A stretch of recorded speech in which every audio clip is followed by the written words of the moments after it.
This episode is brought to you by State Farm.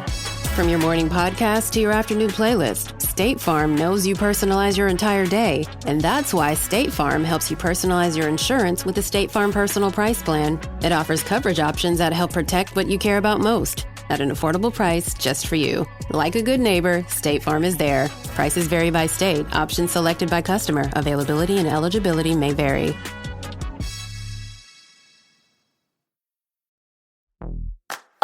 I think I just won my taxes. Yeah?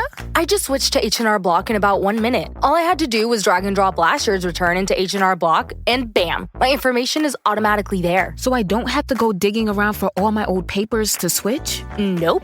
Sounds like we just leveled up our tax game. Switching to H&R Block is easy. Just drag and drop your last return. It's better with Block.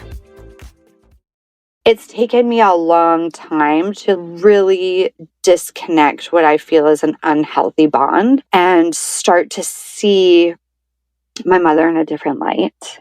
And not necessarily a negative one, but one where I had to come to terms with what my mother sees as real, in fact, is in fact not real, in fact. And it's a hard thing to come to terms with, that the reality that you've been told and someone genuinely believes in is not real. And so I called her right away and I told her, yeah, they're all stoked. They've been waiting for me. This is not what I expected. She was shocked, but I had already started to put up the guards. I feel bad at how quickly I didn't believe anything she said anymore. But her shock to me sounded fake. It may not have been, but I don't know. To me, my trauma response was to protect my own brain at this point. She's like, how could they have known? What do you mean? How could they have known? And retrospectively, this is the moment I knew. Welcome to DNA Surprises, a podcast that delves into the world of unexpected DNA discoveries. I'm your host, Alexis Auersalt. In July 2021, my life took a surprising turn when I found out that I'm an NPE, a person who has experienced a non-paternal event. In other words, my biological father isn't who I thought he was. Join me as we explore the stories of NPEs, adoptees, and donor-conceived people and their families. Get ready to unravel the astonishing journeys that begin with a simple DNA test. This is DNA Surprises. As we've heard earlier this season, many people within the DNA Surprise community saw their test results as mere confirmation of something they'd long suspected. But as heard in this week's episode, not everyone was able to put their finger on just why they felt different. Chaya never felt like she fit in with her family. She found solace in music and the friendship she formed in the metal scene during her rebellious teen years.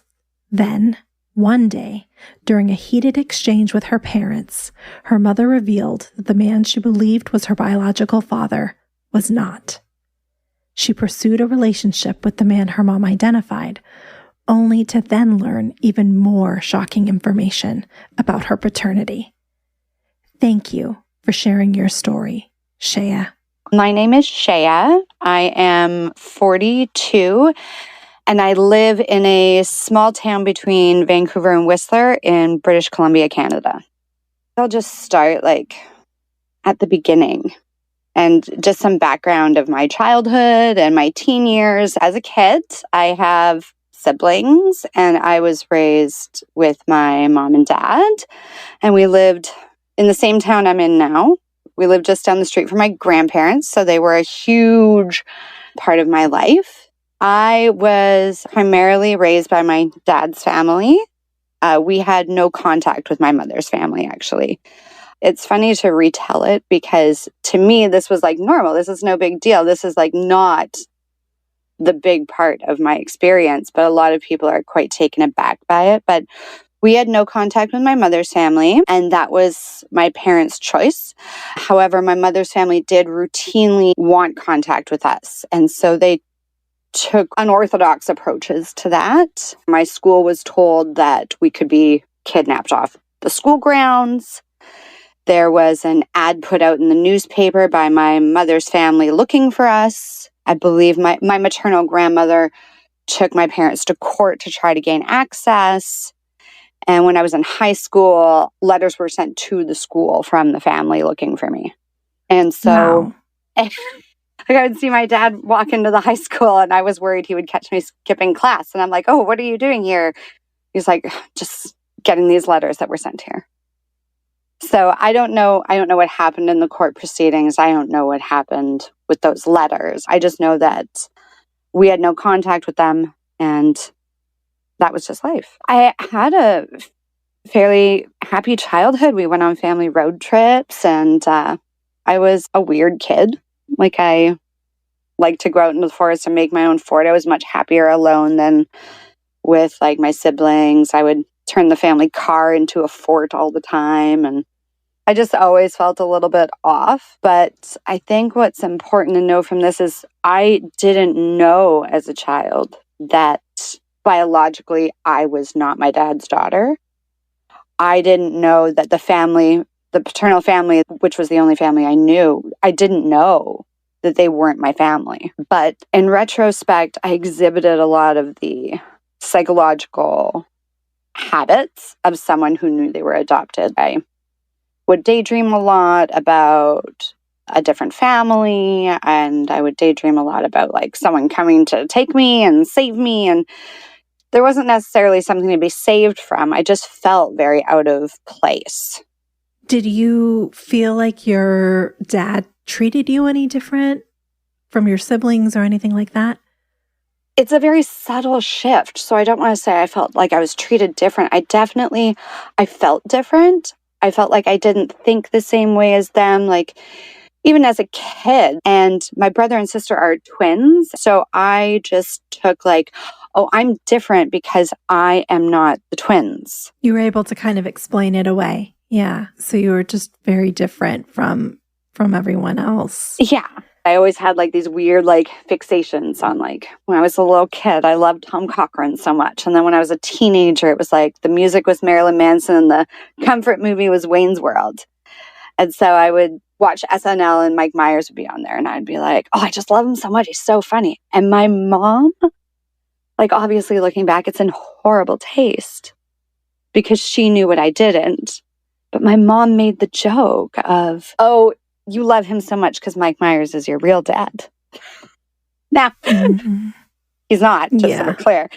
But right. I hit my teen years and any frustrations I had as a child exploded when I became a teenager. And I didn't know why. I still thought there was something wrong with me. I was angry. Like, I didn't even know why. What are you angry about? Why do you have the attitude? I didn't even know. I was just so angry and frustrated all the time. I tried to run away and I would steal cigarettes from my parents and just rebelled. I found kind of solace in like dark, heavy music and the heavy metal community and like this band of misfits I created as my friend group. My bonds with my friends grew stronger. And I spent less time with my family, which frustrated my family. I heard blood is thicker than water far too many times in my life. I didn't understand why I was so angry. I thought there was like, I had an issue. I asked to go to counseling, but this is in the 90s. You just want your outcast daughter to fit in the mold, right? So I asked to go to counseling and they asked me why, and I couldn't tell them why because I didn't know. And so they said, well, if you can't tell us why you want counseling, then we're not doing it. So I never did that. I just felt very lost. But then I found very found with my friends. I met my husband when I was 15 and I just bonded much easier with outsiders than I did with my family. And so that just like fed the what's wrong with me. When I was 18, this was the year I graduated high school, but I hadn't quite graduated yet. My family and I had a big blowout about some poor choices that I had made. At the end of this blowout, like, it's funny the moments that like stay in your mind. I'll forever remember where my mother was sitting, where my dad was sitting, with the lighting of the room, like everything. And my mom stood across from me and said, well, we can't expect you to be honest with us. Because I had been lying about what I had been doing and the choices I had been making. You know, just teenagers lying to their parents and being rebellious. She said, I can't expect you to be honest with us if we're not honest with you. And I literally had no idea what was coming next. And that was when she told me that my dad wasn't my biological father. Wow. So it was already kind of like in a heightened emotional. This was the argument to end arguments. I feel that they felt that they were really losing me as a child. And so I don't know what they were thinking with this being the right time to do it, but it was in the most vulnerable and scared, like heightened emotional moment that the bombshell was kind of dropped. And I literally had no idea. My mom looked at me and said, you really had no idea? And I said, I absolutely not. And then immediately everything started like playing at lightning speed through my brain. Like, my dad's family is the only family I know. I asked her who my father was, and she told me a name that I had never heard. His name was Dave. I had never heard it. My mom asked me how I was doing, and then my dad answered, and he said, she's fine. So kind of there I picked up that we're not talking about it, we're fine. And then you just kind of bury that down, right? So you kind of just pushed it down. Was there any part of you that was like, I want to find this person? All of me, every part of me immediately had 1 million questions, wanted to know all of it. I asked my mom privately, like, do you have a picture? Do you have anything? She had a couple keepsakes from his parents. She said that he didn't want to be a parent. They did go to court. He had to pay some sort of small child support for 12 months, and then he signed off his parental rights. This is all what I'm told, right? So I don't know any of this. My mom cried a lot when she talked about it. My dad clearly was like, let's move on. I love you like you're my own. This changes nothing. And so I went through a lot of other things that year. And then like, as soon as I graduated, I moved out. Continued burying everything. Also, the fire to that flame is I now had freedom too. So it was a lot of drinking, a lot of experimenting with drugs, a lot of partying. And then I snapped out of it for a little bit. And then I was 19 and pregnant, and I moved back home. My parents were split up now. I moved in with my dad because my mom didn't have the space for us. I stayed there until after I had my son. And then we moved out on our own and started building our lives. And it was after I had my son that I started to have questions because they would ask about family history. And I didn't have any history on my mom. And it was a sensitive subject. She didn't talk about her family. And I just kind of tried to respect that by not asking any questions. And then they'd ask about my father's family. And I didn't know. And so I reached out to my mother and said, I think I want to contact them. She was ready. She was supportive. She encouraged me. She had the contact information ready to go. Were you surprised by that? I was just so happy that it wouldn't hurt her feelings. It wasn't what I expected. She was very supportive. She's like, you know what? I have his parents' mailing address. I have their phone number for you. I was like, oh, great. So we kind of like walked that together. I showed her the letter I was going to write, and I sent it to his mother, and I didn't receive anything back. And then I said, you know what? Maybe the letter didn't go to the right place. I tried phoning his mother. She abruptly hung up on me. And then my mother said, how do you feel about me writing a letter to them, asking them to please contact you? And I said, I was shocked. I was like, absolutely. I would love this support. She showed me the letter before she sent it. She sent it off. And then I did receive a letter back from his mother. And we did have a phone call. And essentially in that letter and phone call, she made it clear that David didn't think that I was his, that she was quite estranged from her son. And she apologized for how she had hung up on me and answered all of my questions, which were all medical, which were all history, and which are quite faded from my mind now, given everything that's happened in between. But I made the phone call from my mother's house. I made it on speakerphone. She hung on every word of that phone call. It was so great to see me connecting with his family. She wished he would want to be a part of my life. She spoke of him in high regard. His mother and I exchanged a few letters. It just kind of fizzled out. I spent the rest of my life until, say, 2 years ago, like if I was in a crowd, I still didn't know what this man looked like, other than I was told he had blonde hair, blue eyes, and was 6 feet tall. And I would scan crowds, do any of these people look like me? When I worked with customers and they had to pay with credit card, I read that name on that credit card because I at least knew his name. I wanted to know, is there any chance someone here is related to me and I don't know? It's just a constant scan. And then when Facebook came along, I think the first name I put into Facebook was his name. And he did not come up. He was very elusive, very private, very estranged, very kept to himself.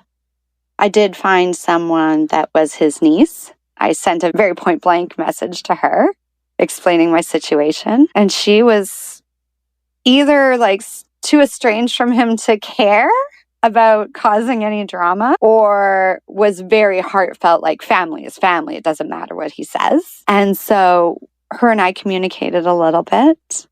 She saw him at Christmas and took a couple pictures of him and sent them to me and told him that I was out there asking about him, and he maintained, he's like, well, that is not my daughter. So I just kind of like looked at the pictures and like, yeah, that's a dude.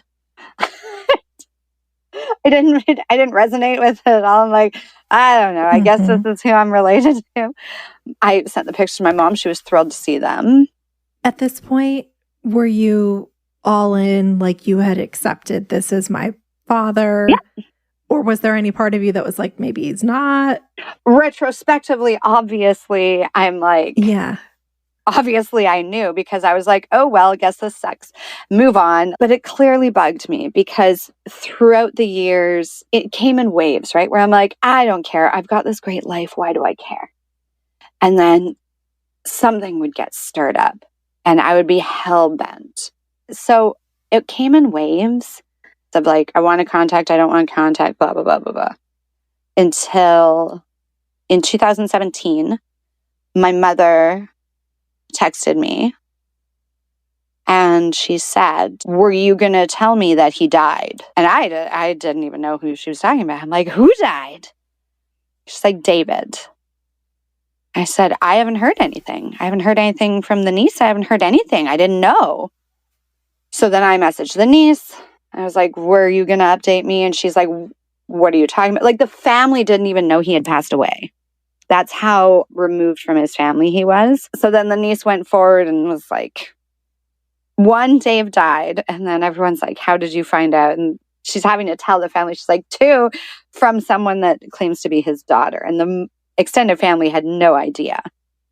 Like my name was never uttered once. Wow. How did you feel kind of processing that? I mean, obviously you didn't have a close relationship or anything, but you believed that that was your father. I'm like, I'm really sorry I'm the one to have to tell you guys this and that this is how you're finding out about me. But here I am. And I'm speculating. But to have a family go from like, they don't know I exist and they don't even have contact with him to, oh my gosh, this is his daughter. And then they came on really strong. They had a lot of questions. They wanted to know where I lived. They wanted to see pictures. They wanted to know where my children went to school and their names and everything. And I pumped the brakes. My husband even commented, he's like, it was so sudden how quickly you shut it all down, considering it was something you chased your whole life. But I essentially within a couple of days messaged them and said, listen, I'm really sorry that you're having to process this, but I would prefer to go back to no contact right now. I'm very happy with my life. The person I wanted to talk to is deceased, and so I'm going to have to heal on my own. My mom asked me not to do it, and I essentially told her I had already done it. I made a decision and left her out of it. You know what I mean?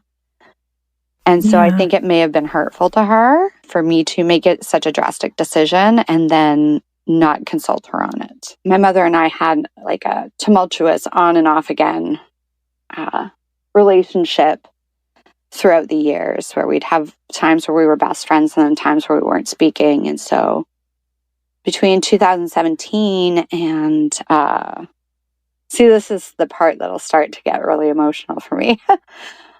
Between 2017 and 2022, when I decided to do Ancestry, we were on a downswing. So our relationship was kind of on the rocks when I decided to do Ancestry. Like I said, I was really at peace with everything.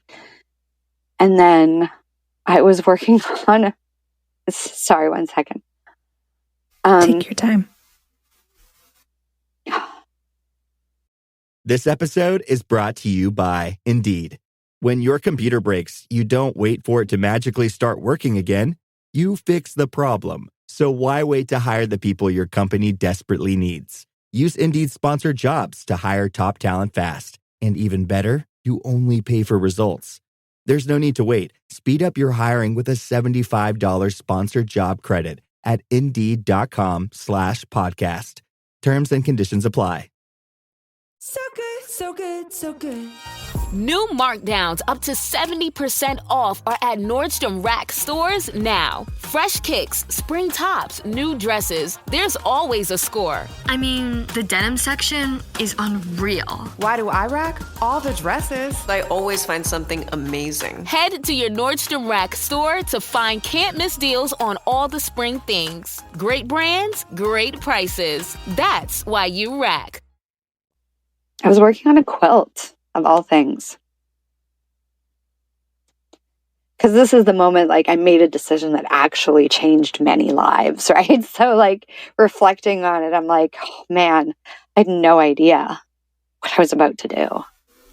Yeah. But I was working on this quilt that I had been collecting pieces for years for. It was these antique handkerchiefs that I had been collecting, some dating back over 100 years old. I had thrifted all of them. I was mounting them on also thrifted antique quilt squares that were already made but not put into a quilt. So as I'm working with all these really, really antique pieces that at some point someone spent so much time making and stitching and then gifting to family members, and just as a creator, like, you put a part of yourself into everything you make. And so as I'm working with all these different pieces from all over the place, I'm just thinking, I wonder what their creators would think about them now. I wonder what their families would think about me doing this with them. Just trying to do justice to the original creators and respectfully. And as I do that, the thought just kicks up in my head of, am I related to any of these people that have made these pieces? And now I'm touching them and working with them, and I have no idea. And those ancestors have no idea. It just really kicked up something in me. As I was completing the quilt, like putting the binding on, and I always joke, I'm like, when you put the binding on a quilt, that's when you say, like, either a prayer or a curse or a wish or something. When you're doing the binding, that's the best time. And as I was binding the quilt, it just came to me. I'm like, obviously, I'm not done here. I'm not okay with it. And I need some sort of answers. So how do I find those to satiate this call in me? I messaged my husband first. And I said, hey, I need to find some peace with this. How about I do Ancestry? And then that will give me ethnicity. That will give me villages. That will give me a map of where my blood hails from. And then together we can travel to these places. And I'll find some peace in this chaos. I have a lot of tattoos. And I was like, I'm going to get Lost Soul tattooed on my knuckles. I'm just going to own it. I'm going to... And this is what I think will bring me peace. I think it's the only way I can find it. 100% supportive. He loved the idea. He stood behind me the entire way. I'm not a very patient person. Like, before I finished binding the quilt, I ordered the Ancestry kit. The minute you order the kit, it's like, oh, while you wait for your kit, just build the tree with the information you have. It was shockingly easy to build a tree with just a couple names and get a tree going back hundreds of years. I just reveled in it. I was like, part of me was like, I'm going to find my peace. And then another part of me was like, a big fuck you, because you took your answers to the grave and I'm going to dig them up. And I felt like I had a right to know these answers. despite what everyone else thought. And then because my mother was so supportive with anything that had to do with reaching out to Dave or getting information, I sent her an email hoping that maybe this would be the way to like spur our relationship into an upswing again. And I said, I know you're sensitive about your family, but I'm just looking for historical. I'm not looking for people that are alive. I've said that I don't want contact. I'm looking for ancient stuff. I'm looking for peace in ancestors, in knowledge. And I asked her if she would help me with a couple names from hers so that I could build the tree. And she was thrilled to help. She answered any questions. She gave information I asked for. If I had a question about Dave's history, she had some answers, but it wasn't anything in depth with Dave. I was just like trying to remember about how old he was and stuff like that. And we communicated via email a few times about the ancestry thing. And then I just kind of went quiet about it all. I stopped emailing with my mother. We were dealing with someone in the family that was quite ill that we were having to focus on. And we just waited. This all started in May. And then in June, I got an email from my mom. And it was just 2 lines. And to anyone else, it would just seem like a really sweet mom checking in. But to me, the alarm bells rang. And it just said, I haven't heard from you in a while. How are your roots growing? Referring to ancestry. I was sitting on one side of the couch and my husband was on the other. And I just chuckled to my phone. I bet I'm about to find out that Dave wasn't my father. You just knew. I don't know what made me say it.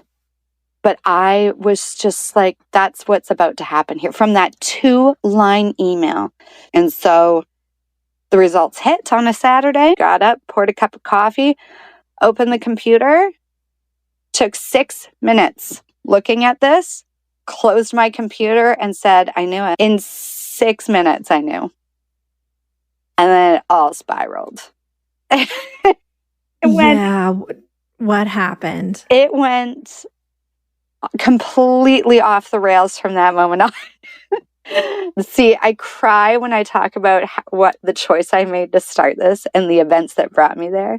But then the rest of it, it's so out there that like all I can do now looking back on is just laugh at how scared I was and naive and just unsure. Someone phoned me shortly after and I completely lost my mind. They were like, hey, how's it going? And I hadn't even spoken to my husband yet. And I was like, oh, just great. Just found out my mother's been lying this whole time. I immediately was angry. And that anger was ferocious. I emailed my mom immediately and said, essentially, that I shared no genetic matches with anyone in that tree for David. And it's because I had built the tree and I saw all my DNA matches that not one of their names fell on that tree that I knew. And I did not hear back from my mother at first. So I just kind of was left to my own accord to completely spiral while my husband tried desperately to keep me together. I was in close contact with a few of my friends and a friend that I had had since I was very young. And they all kind of kept me together with my husband and while we waited. My mom got back to me the next day, essentially saying she had no answers for me. She had no idea. She asked if there was a chance I was switched to the hospital or that Dave had been adopted. So here is the child trying desperately to not see her parent as someone capable of this. And so I was like, maybe. And here I am reaching out to Dave's family again 5 years after his death. And just be like, is there a chance he was adopted? And they're like, absolutely not. And I'm like, okay, thanks, bye. And I for sure wasn't switched in the hospital because I shared DNA with her family tree. So she asked to see my results. I very selectively showed a few of my DNA matches. I told her to not contact them. As far as I know, she is not. And then I didn't hear much. She said she had gone over her memory. She couldn't think of anyone else that could even possibly be my father. And so we waited. There was no answers. I did fire off some messages to some DNA matches, but didn't hear anything back yet. I decided by the Monday that I wasn't going to pursue it anymore. I messaged my mom that I had to be done. I couldn't spend my life continually doing this, that we don't have answers. We'll never have answers. Dave took his answers to the grave. I'm going to go back to my original plan of, it gives you an ancestral name, right? I'm going to track that name down, find grave sites, go visit them, go travel with my husband, find my peace, make it my own. And she emailed me back that she would like a phone call. I said, okay. I expressed to my husband that I was very wary of taking a phone call with her. And he said, just take it. I got on the phone with her and she told me how she came to the realization that Dave was not my father. It was through a dream she had had. And then some quick Googling of herself that night before. And she told me my father's name and his siblings' names. And then asked me what I was going to do with that information. I said, well, I don't know. My exact words were, I don't know if I have it in me to ruin all these lives. Because I had asked her, does he know about me? And she said no. He was a one-night thing. She had never even thought of him again, never even seen him again, never even spoken to him again. And so he probably wouldn't even remember her. And so I asked for details of their friendship and things so that if I did decide to reach out to the family, I had some sort of information that showed I wasn't a wackadoodle. I wasn't just like, I'm a random person. I have names of friends and locations. And then she warned me. She said, when you look them up on social media, the resemblance is going to be shocking. And she just wanted to prepare me for that. And I didn't know what to even do with that information. I grew up with no genetic mirroring other than her. And my siblings look very much like their father. So I hung up the phone. I gave names to my husband and a couple of my friends and told them, help me find them all, which they all did immediately. I then took a moment to look them up on Facebook. And I remember the first time I saw his picture, I was alone in the house, but I still said, there you are, I found you. My brain didn't even know how to compute it all. We look so much alike, it's uncanny. And how anyone could think that I was anyone else's kid is beyond me. He was impossible to find or contact on social media. He quite prides himself in being impossible to find on social media or to contact or anything. So I reached out to Linda, who was my strongest genetic match, who is also his sister. She was quite distant from the family. So when I reached out to her, bless her soul, I was a mess. Within the first 5 seconds of hearing her voice, I was a wreck. I don't even think I got my name out. I started crying. And she's just the most patient person. I kind of choked out very quickly that I was sorry that I was calling her, but that she was my strongest DNA match. I said I didn't want to name names, but I was looking for her brother. I was trying to be so private because I was told this man had no idea I existed. So here's this man walking around. I'm about to ruin his life. I'm 40 years old, right? He has no idea he has a kid and grandchildren. And so Linda was just, I see on Ancestry we're related. So I'm going to deduct, because you're on a paternity search and you're looking for my brother, that you are led to believe he's your father. And I just answered yes or no through sobbing tears. I know for a fact she's related to me. I know for a fact she is on my paternal side. This is my very first contact. And I'm just a disaster. She explained that she was distant from her siblings, but she told me it didn't matter what anyone thought or if anyone was ready for my arrival, that no matter what anyone said, I was family. I told her I just felt lost and I had been lost for a long time. And she said, well, you're found now. And so no matter what happens, you have me. How did that feel? I can't even put it into words. It was the most shocking thing that anyone had ever said to me. She said what she thought would be the best plan of action would be to speak with her sister, who's also his sister, obviously, and together take their information to Greg, my father. And I said, sure, whatever. I have no idea what the best plan of action is here, and I probably shouldn't be making any life decisions. It took about a week for them to make contact. I was not sleeping. I was very on edge. It was a very tumultuous time within me. It's hard to even remember. I was just so drained. And I hadn't heard anything from my Aunt Linda. So my brain immediately assumed that this family was scared and pieced out. And so my husband has bought me a bunch of bath products, candles in the bathroom. He's like, you are going to just go have a bath and decompress and just let go. And it's been a long week. And this is the only way I think I can help you right now because you're crazy. He's running the bath. I'm crying. I'm stripping off my clothes, but I'm also muttering. I'm I was fine without them anyway. It's fine. I've been fine on my own. It's okay. I'll be fine. And then my phone lights up and it says Linda.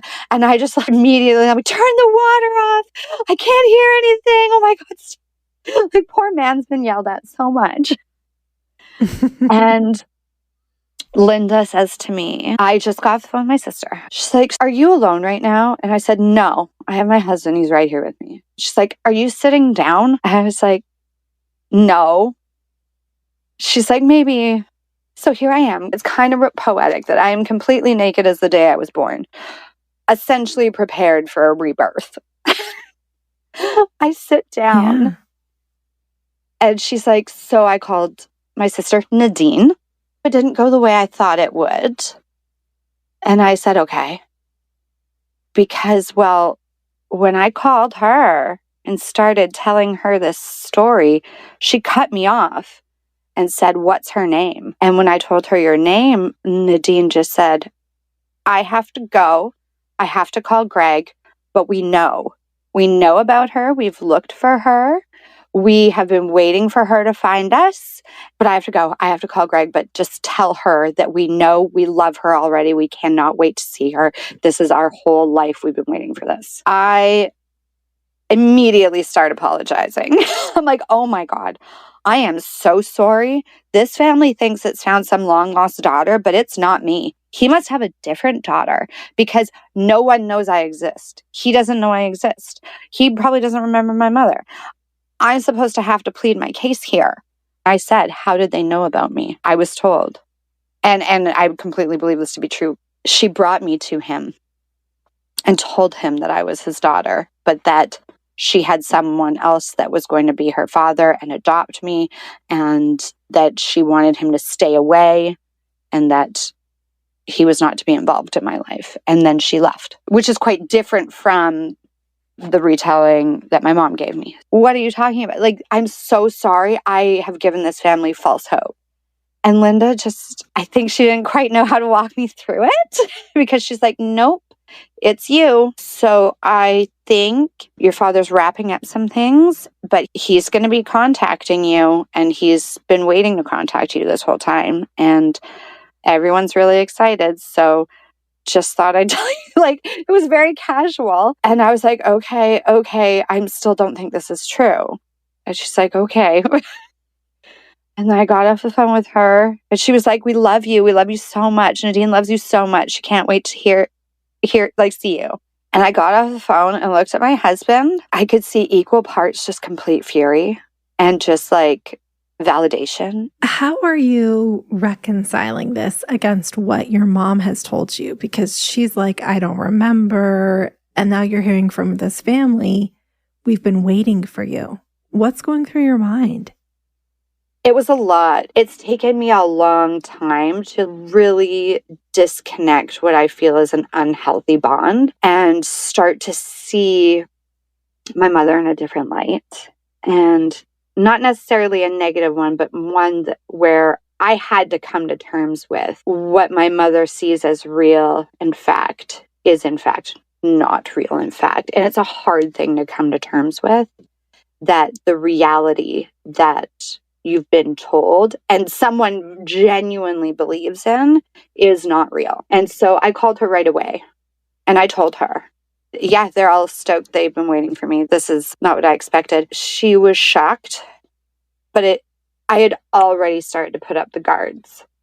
I feel bad at how quickly I didn't believe anything she said anymore. But her shock to me sounded fake. It may not have been, but I don't know. To me, my trauma response was to protect my own brain at this point. She's like, how could they have known? What do you mean? How could they have known? And retrospectively, this is the moment I knew I have a deep-seated weird connection in my brain with my mom. And I don't know how to fix that. And I, knowing the truth, in that moment, right after I got the truth, I gave her a lifeline. I gave her a lie that she might be able to use to get out, because I so desperately wanted her to not be the bad guy here. And I said to her, I'm like, I don't know, maybe one of your friends told him. I had been told that just moments before, that they knew I was their family member and his daughter because my mother told him. And I saw her struggle when I said they know about me. And so I said, maybe one of your friends told him. And then my husband blew into the room and he was like, you're done on the phone. You have to get off the phone. I didn't understand. I was frustrated with him. I'm like, I am in the middle of a phone call and you are interrupting. He was just like, just get off the phone. And he explained to me as gently as he could that there was something unnatural about the way I assisted her when I knew what the truth was. And I wanted to bring her out of it. You know what I mean? Like give her an out so that she wouldn't struggle with it. Yeah, you're caretaking her. You always want your mom to be someone who looks out for you and someone that cares for you and puts your needs above their own and things like that. And to be in a good light. And I could see her struggle. And I knew it wasn't true, that none of her friends told him about me. It was just a moment of realization for me that something is not right here with our connection. And I really needed to sort that out in my own brain. Then I received an email from my dad, like the next day, essentially reiterating the same thing. He did know about me because my mom brought me to him. He had a birth announcement and a picture of me that he still had to this day. He kept it. He would love to, in whatever way I was comfortable, he would like to meet me. He would like to see me. He would like to talk to me. He would like to know about my life on my schedule, wherever I want to, whatever I'm comfortable with. Like, it was all very cordial. And I emailed back that I was, willing to talk, willing to meet. I looked forward to hearing his story. Let's start this whole process very slow. I knew this man's name for only a week. I don't know who this guy is. And I don't know what's going on right now. These stories are very different. And I feel very, very lost right now. And also that guilt, like if you ever call your parents out, it's like you feel that guilt right away. You're like, oh, I should not be doing this. They're my parent. They're my elders. They're everything. But at the same time, I have a right to know the story of my existence and my creation and where I come from. That is my blood, as my genetics. It is my right to know how I came to be. So it's a weird place to be in, and you go back and forth, and it's a lot of highs and lows and a lot of, I can't believe I did this all myself. And then the next day you're like, oh, I can't believe I did this. The day we met, he brought the birth announcement and my picture that my mom gave him. It's undisputable. It is my mother's writing. It is for sure a picture of me. On the birth announcement, a different person is listed as my father that I'd never even heard before. And he was just so thrilled that I would meet with him, would speak with him. We shared our life stories the day we met. It was a lot.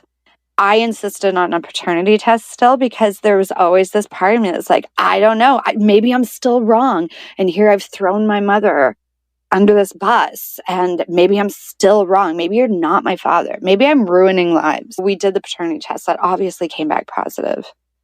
He was confident the whole time. I'm like, if the paternity test come back negative, I'm real sorry. And he just said, when they come back positive, I'm really going to enjoy telling you that I was right. The paternity test was positive. He met his grandchildren. He met my husband. I met my Aunt Nadine, who is like my doppelganger. We look like identical. I am very embraced, very loved by this family. So are my children, so are my husband. So I have a fierce group of friends that will protect me and my family and my peace at any cost. It has really changed our lives, and I think for the better. Like, obviously, some relationships have fizzled and been really strained, but I am surrounded by the strengths of the people around me to know that in searching out who I am, where I come from, I did no wrong in that, because that is something everyone has a right to know. What are things like with your mom now? It's been 2.5 years since Ancestry. And so in that 2.5 years, there have been some times of communication. There's been times of no communication. After that phone call where I had that realization that something happens within me when I hear my mom struggling with something, in that I then will offer up an out. I have not had any unsupervised phone calls or emails or texts with her. We have had communication, but it is all supervised because I just don't trust myself completely yet. I'm still trying to find that confidence in being able to find grace with people and not be affected by their emotions or their experience of my ancestry journey. We have talked in depth where I gave her space to tell her story again. The story did shift quite a bit, whereas my father's story, the first time he tells it to the 100th time he tells it, it's the exact same. He held me in his arms. He knows the spot he held me in his arms. The words he uses to reiterate the conversation are the same every time. So with my mom right now, we aren't talking right now. It's just, there's nothing constructive that can be said. I'm just trying to live so peacefully and happily. And so a lot of people have asked, so why now retell it again in a podcast and bring it all up again? And I think by putting it out into the world, it's just another part of me that like lets it go a little bit. By putting it out into the world, it just kind of normalizes it. And if other people hear it and then think twice about when they're going to tell their children about their own genetics, and it prevents like one person from having to have this reality torn multiple times in their life, then that's why I would want to put it out there. Not to hurt anyone, it's just sharing my story to hopefully learn from it. What advice do you have for a parent who may be keeping a DNA surprise from their child? Oh, those children know. They don't know in a way that they can articulate it, but they know. And it's either going to come from you in a time of honesty and love, or they will dig that up themselves. Another thing I've really learned is that if someone goes to all the trouble to dig that hole, to bury some secrets, they're not burying just one. There's more. They toss a whole bunch in there. And it's either going to be you bring that to light yourself in a timely manner so that that child spends less time wondering what's wrong with them, or that child will dig it all up themselves and you won't really have a say in what they dig up. What advice do you have for someone who just uncovered a DNA surprise? Give yourself some grace. Surround yourself by people who are going to give you grace to completely fall apart. And whoever helps you pick up those pieces and put you back together, those are your people. And healing is not linear. You're going to have highs. I still have highs and lows. Chaya, thank you so much for coming on the podcast and sharing your story. You have been through so much, but you have told your story so well.